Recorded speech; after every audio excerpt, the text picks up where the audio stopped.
I live in Memphis, Tennessee. We moved here 4 years ago, where I started a um, clinical pastoral education, a CPE residency at one of our local hospitals, and then pitched a job to our local Jewish nursing home that they should hire a rabbi and chaplain to be on their staff. It's been in existence for 90 plus years, but they'd never hired a rabbi or chaplain, but were liked the pitch and hired me. So I've been working there for the past now close to 3 years. So in one of my roles as a chaplain, most people think about it in terms of supporting emotionally and spiritually patients or residents of a nursing home.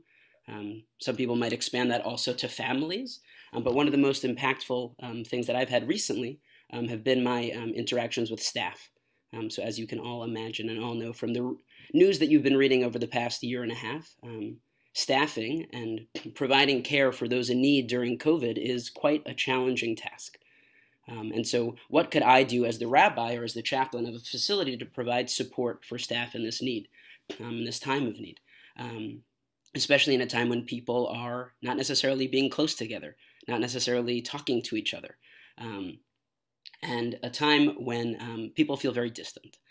So one of the tasks or one of the ideas that I thought of was to provide moments of introspection or reflection as people came in and out of the building. So as you all know, when you enter into a building during the time of COVID, your temperature is checked, you are asked various questions, and then you are allowed to enter.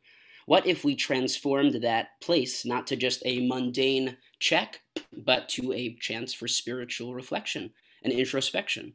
What if next to the temperature check and next to the questions was a little prayer that was written by the chaplain, kind of centering you for your day, allowing you to kind of connect as you enter in for your shift?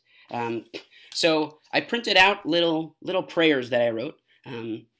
Could send them to you at some point, or if you'd like to read them at another point, I can send them along to the board if they'd be interested in reading some of them. But what if those moments could be moments of perhaps meaning, of a little, as we would say in our words, chizuk. And so you could transform this space to a gate to enter through with a little bit more intention for the day. Maybe a prayer about fortitude, or a prayer for relationships, or a prayer for what seems empty. And perhaps that could give you a little bit more strength for the day. And this was quite a successful task, quite a successful endeavor. I would put out prayers, and during the height of COVID, I would renew the prayer every single day.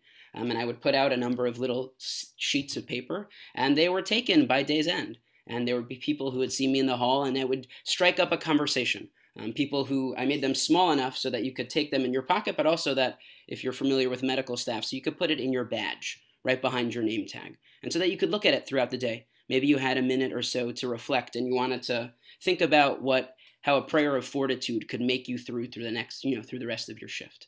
And so I think this is one of the ways that that chaplains in healthcare facilities can really provide support, obviously for residents and families, but in this particular case for staff.